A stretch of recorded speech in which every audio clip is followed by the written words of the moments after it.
Welcome to HardScript. She asked for 1 week alone while I was checking shipment schedules at the kitchen counter, my jacket still on, boots not even off. She said it lightly, like she was asking me to grab milk on the way home. 1 week. Space. Time to hear herself think. She didn't look at me when she said it. She watched the steam rise from her coffee like it had answers. I didn't pause. I didn't negotiate. I didn't ask what I'd done wrong. I told her to take all the time she needed. The change was immediate. Her shoulders stiffened. Her eyes finally lifted, searching my face for resistance that wasn't there. She laughed once, too sharp, then asked if I was serious. I nodded and went back to my phone, replying to a supplier who'd missed another deadline. That's when the panic started to leak through her calm. She filled the silence with explanations she hadn't prepared. It wasn't about anyone else. It wasn't about leaving. It was just a reset. Just a week. I said nothing. I grabbed a clean shirt from the bedroom and left for work early. At the plant, everything ran on pressure and precision. Contracts didn't care about feelings. Trucks didn't stop because someone needed space. I moved through the day the way I always did. Meetings, signatures, quiet corrections that kept the whole operation standing. By the time I checked my phone again, there were 3 messages from her. Long ones. Reassuring ones. Each sent closer together than the last. That evening, I came home to a different version of her. Softer voice. Careful movements. She cooked my favorite meal without mentioning it. She hovered near me, waiting for something, an argument, a question, a demand. I ate, cleaned my plate, and thanked her. When she finally asked if I was really okay with the week, I told her she didn't need my permission. That's when she said she'd start packing a small bag. Just essentials. She said she'd stay with a friend near the gallery. I watched her choose outfits she never wore around me. I noticed the old leather jacket she hadn't touched in years folded carefully on top. She kept glancing over, expecting me to stop her. I didn't. When she zipped the bag, her hands were shaking. She asked if I wanted to know where she'd be. I told her no. That was the moment she realized the week she asked for wasn't unfolding the way she planned. The next morning, the apartment felt staged, like a place prepared for showing rather than living. Her side of the closet was half empty, but the scent she wore when she wanted to feel untouchable still hung in the air. I didn't rush. I dressed the same way I always did and left without checking whether she'd slept at all. By midday, the first call came. I let it ring until it stopped on its own. A second followed, then a message framed as concern. She wrote that she just wanted to make sure I was okay with everything. She added a line about how brave I was being. I didn't reply. At work, a junior manager pulled me aside to flag a discrepancy in a supplier invoice. It was small, but it mattered. I asked him to stay late and fix it. The look on his face told me he understood something bigger was happening. I didn't explain. I didn't have to. Leadership had its own gravity when you stopped leaking energy. In the afternoon, a name surfaced where I hadn't expected it. An email chain from the gallery crossed my desk by accident, forwarded too far by someone careless. My wife's name sat near the bottom, attached to a proposal for a private event. The location wasn't a gallery. It was a bar that used to host live music before it rebranded. The contact person signed off with a first name I recognized instantly. Evan. He was part of her stories from before me. A musician who never quite chose a direction, who lived on couches and late nights. She used to talk about him like a chapter she'd outgrown. I hadn't heard his name in years. Seeing it again felt less like a shock and more like confirmation. That evening, she sent a photo without context. A drink on a wooden counter. Warm light. No faces. She followed it with a message about running into an old friend by coincidence. She said it meant nothing. She said she felt lighter already. I didn't react. I canceled a weekend plan we'd had with another couple and reassigned myself to an internal audit that required extra hours. I stopped checking when she was online. I muted her notifications.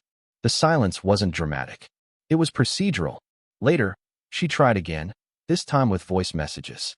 Her tone shifted between relief and irritation. She said the distance was harder than she expected. She said the week was supposed to be simple. I let the messages sit unanswered while I finished my work. By the time I drove home, the apartment was quiet, and I realized something had already changed. She'd asked for a pause to feel free. What she hadn't planned for was me stepping out of reach without leaving the room.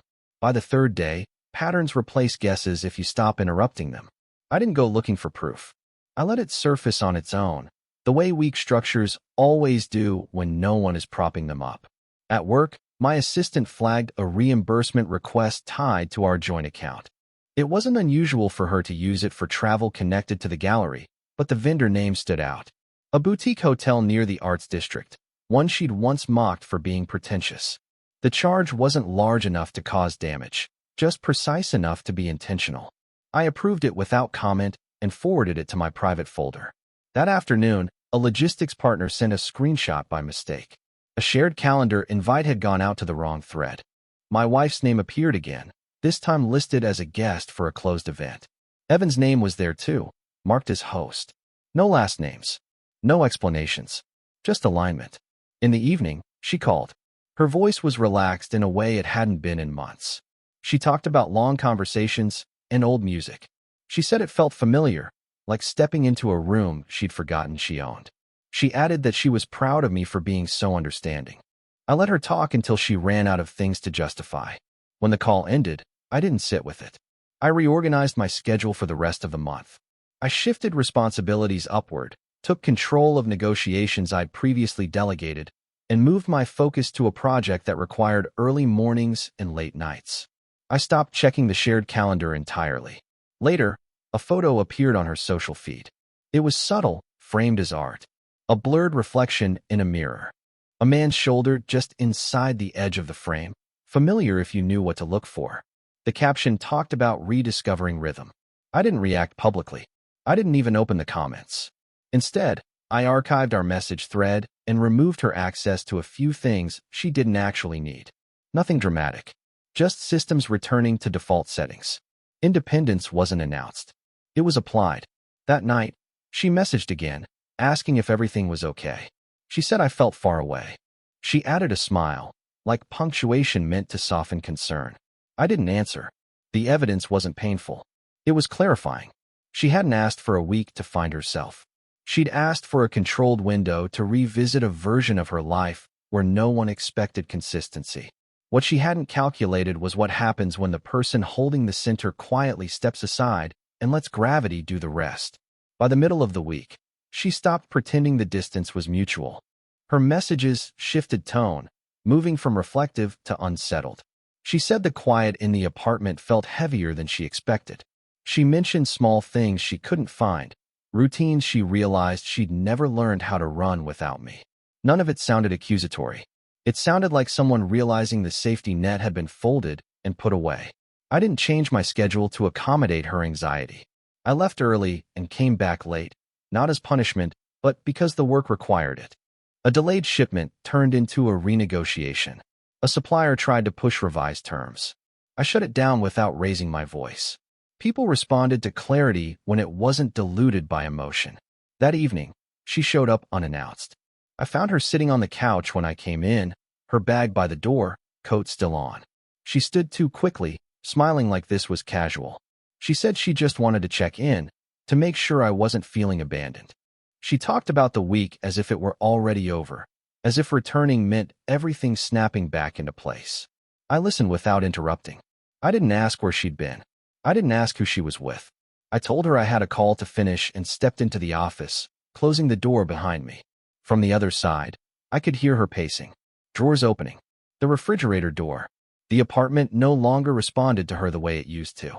When I came out later, she was quieter, sitting straighter, watching me like she was trying to read instructions I wasn't giving. She asked if I still wanted to take a short trip we'd planned for later in the month. I told her I'd already reassigned that time. Not to anyone else. To myself. Her face tightened. She said the week was supposed to help us reconnect. She said she felt like I was pulling away instead. I didn't correct her. She stayed for a while, then left with her bag still packed. At the door, she hesitated, waiting for something that would slow her down. I didn't offer it. Later, I noticed she'd posted again. Another carefully framed moment. Another caption about freedom and choice. The comments were supportive, admiring. None of them knew the structure behind the image was already failing. I went to bed without checking if she'd messaged again. The week she asked for was almost over. What she hadn't noticed yet was that I hadn't disappeared at all. I'd simply stopped occupying the role she was trying to step away from. The last day of her week arrived without ceremony. No countdown. No announcement. Just a quiet shift in how she moved through my messages, checking for signs she was about to lose something she hadn't meant to gamble. I didn't reach out to her. I didn't ask if she was coming back. Instead, I focused on a name that kept reappearing where it didn't belong. Evan wasn't a mystery. People like him leave trails without realizing it because they mistake movement for momentum. A bar consultant who drifted between projects relied on reputation more than structure. I didn't dig. I didn't confront. I let professional networks do what they always do when someone asks the right questions without attaching emotions to them. A supplier mentioned a failed pop-up collaboration at a bar near the Arts District. Another contact referenced unpaid invoices tied to an event series that never stabilized. Nothing dramatic, just instability dressed up as freedom. I listened and filed it away, the same way I would with any variable that threatened long-term reliability. That evening, my wife messaged with forced brightness. She said the week had been intense in a good way. She said she felt clearer. She asked when we could talk properly. I told her I had a dinner scheduled with a regional director and wouldn't be home late. That part wasn't a lie. At the dinner, conversation stayed above the surface. Business, expansion, risk. At one point, someone mentioned a gallery consultant whose events kept losing sponsors.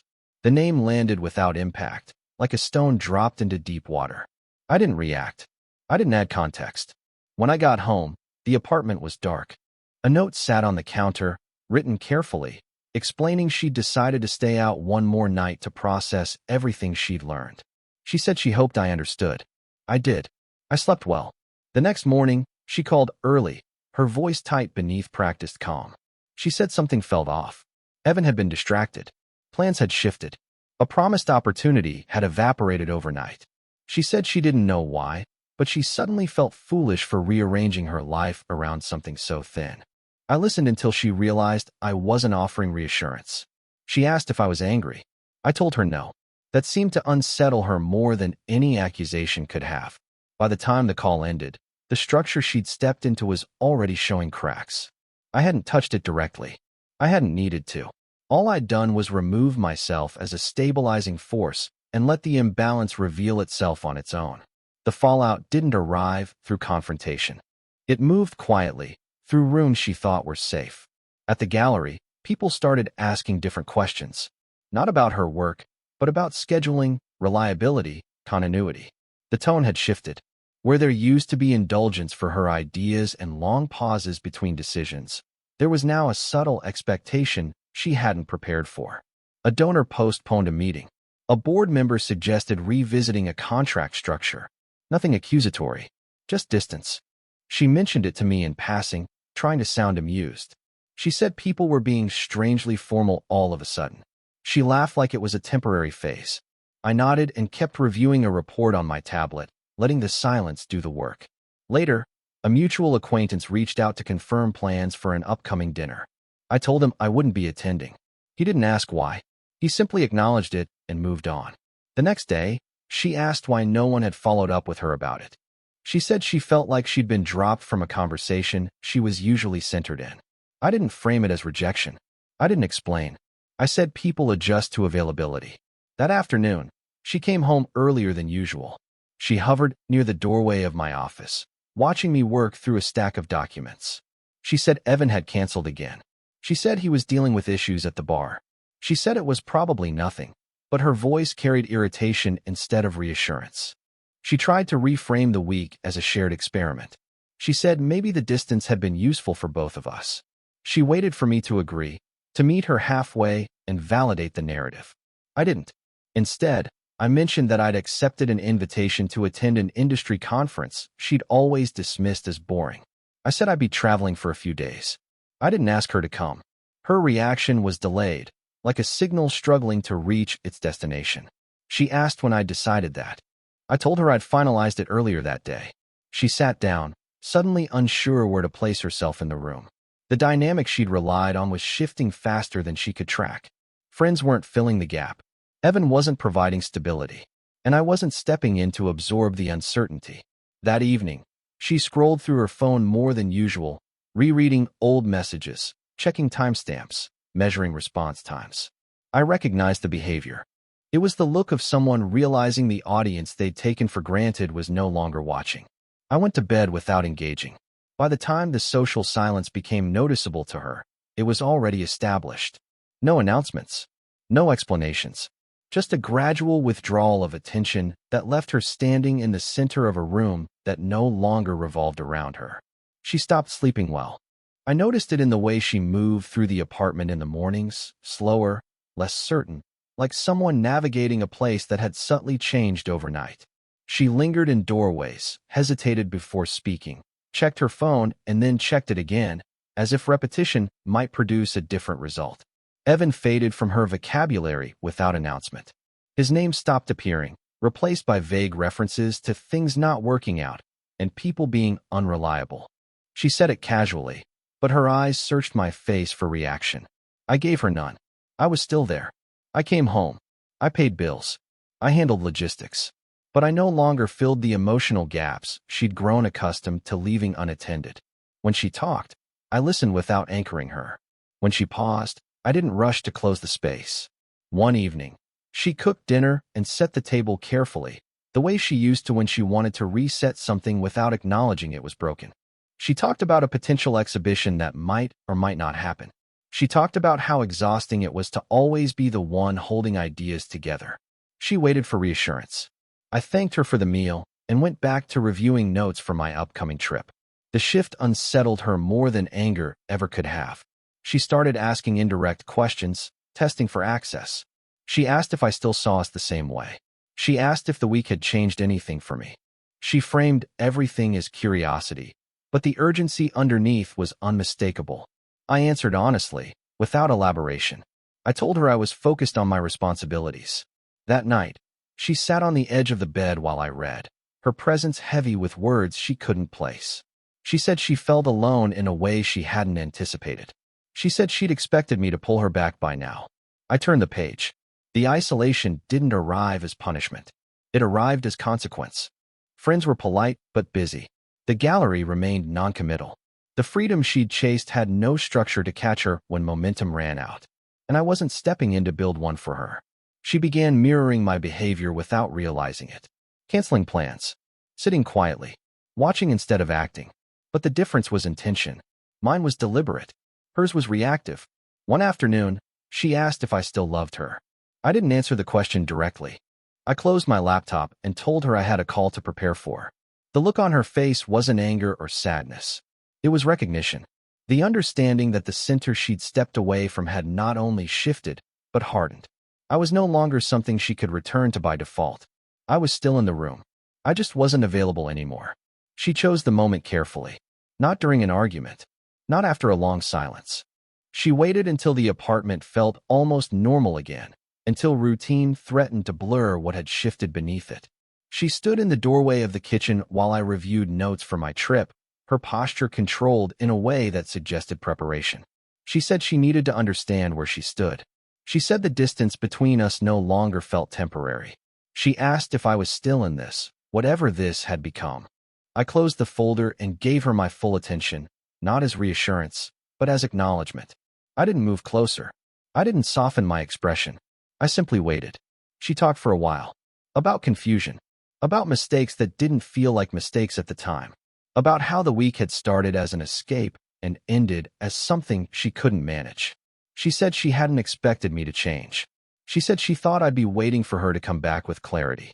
When she finished, the room felt exposed, like a stage after the lights go out. I told her I hadn't changed who I was. I told her I'd stopped compensating for uncertainty that wasn't mine. I didn't accuse her of anything. I didn't mention Evan. I didn't reference the photos, the charges, the calendar invites. I spoke as if all of that were irrelevant. She pressed harder, her voice losing its careful edge. She asked if I was punishing her. She asked if this was my way of getting even. I told her it wasn't about punishment. It was about alignment. That word landed heavier than I expected. She sat down, suddenly unsure whether this conversation had been the right move. She said she felt like she was talking to someone who had already made a decision without announcing it. I didn't correct her. She asked what I wanted now. I told her I wanted consistency, presence without negotiation, partnership without escape clauses. I didn't frame it as an ultimatum. I framed it as a standard. The silence that followed wasn't dramatic. It was dense. She realized then that there was no version of this conversation where she could regain control through emotion or explanation. The ground rules had shifted, and I wasn't debating them. She said she needed time to think. I nodded. She waited, as if expecting resistance, a plea, something to pull against. When none came, her shoulders dropped. The confrontation she'd planned had dissolved into clarity she wasn't ready to accept. When she left the room, she moved more slowly than she had in days. I returned to my notes without urgency. The truth was already in motion. I hadn't raised my voice. I hadn't walked out. But the game she thought we were playing had ended, and she was the only one still looking for the old rules. Her collapse didn't happen all at once. It came in fragments, spread across days that no longer offered her cover. The gallery called less. When they did, the conversations were shorter, transactional. A project she'd spoken about for months was quietly reassigned. She said it was temporary, but she stopped mentioning dates or plans. The confidence she used to carry into every room had thinned, replaced by a careful politeness that didn't suit her. Friends drifted without explanation. Invitations slowed, then stopped. She scrolled through old group chats, rereading conversations where she'd once been the center, now reduced to a name that no one tagged. She tried to laugh it off, saying everyone was busy, but her phone stayed in her hand longer each evening. Evan disappeared completely. No dramatic ending. No final message. Just absence. She mentioned him once, then corrected herself and didn't again. The past she'd run toward had closed its door without ceremony. At home, she moved as if she were borrowing space. She cleaned things that didn't need cleaning. She organized shelves that were already ordered. She asked if I needed anything from the store and waited too long for the answer. I didn't change my behavior. I went to work. I prepared for my trip. I handled obligations without announcing them. My life continued on a line that no longer bent around her uncertainty. One evening, I came home to find her sitting on the floor of the living room, surrounded by old photos she'd pulled from storage. She wasn't crying. She was still, holding an image of us from years ago, back when proximity felt like proof. She looked up and said she hadn't understood how much I'd carried until I stopped. I didn't sit down. I didn't take the photo from her hands. She talked then, not to convince me, but because the weight had finally caught up. She spoke about choosing ease over effort, about mistaking attention for freedom, about how silence had forced her to see what noise had hidden. Each memory surfaced not as nostalgia, but as impact, hitting her one after another without relief. I listened without stepping in. The realization didn't redeem anything. It didn't fix the damage. It simply stripped away her defenses until there was nothing left to perform with. When she finished, the room felt emptied of pretense. She waited for comfort that didn't arrive. She waited for absolution I hadn't offered. I told her I was leaving early the next morning. She nodded, already understanding that her collapse wasn't the end of something dramatic. It was the consequence of standing too long in a space that no longer supported her. I went to bed while she remained on the floor, holding a past that finally felt heavier than the present. I came back a few days later to an apartment that felt quieter than before, not from absence, but from restraint. She was there. She hadn't left. She hadn't packed. She'd simply reduced herself to the edges of the space, as if volume alone might provoke rejection. She didn't rush toward me. She didn't cry. She waited until I'd put my bag down, until I'd washed my hands, until there was no urgency left to hide behind. Then she spoke, carefully, like someone handling something fragile that no longer belonged to her. She said she finally understood why the week had broken instead of healed things. She said she'd mistaken tolerance for permanence and silence for weakness. She didn't frame it as an apology. She framed it as acknowledgement. I listened without stepping closer. She said she wasn't asking me to forget anything. She said she wasn't asking me to go back to how things were. She said she only wanted to know if there was still a place for her, now that everything false had fallen away. I didn't answer immediately. I told her I hadn't disappeared. I told her I'd stopped showing up in places where I wasn't respected. I told her that what she'd experienced wasn't abandonment, but the absence of a man compensating for imbalance. She nodded, slowly. She said she felt it now. The cost. The quiet. The weight of being fully seen without being chased. I told her there would be no reset. No emotional negotiations. No pauses framed as growth. I said if anything continued, It would be built on presence, accountability, and consistency. Not promises. Not feelings. Structure. She asked if that meant I was staying.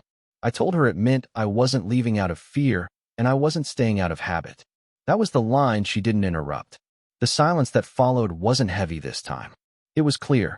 She understood that whatever remained would exist under new conditions, ones she didn't control and couldn't soften with explanation. I picked up my bag and moved it back into the closet, not ceremonially, not as reassurance. Just as fact. She didn't smile. She didn't reach for me. She stayed still, absorbing the reality that survival in this space required something she'd avoided before. I went to the window and looked out at the city, unchanged and different. She stood behind me, not touching, not asking. For the first time, the distance between us wasn't a threat. It was a boundary. And this time, she didn't try to cross it without permission. Real men don't explode. They exit. Subscribe for more power stories.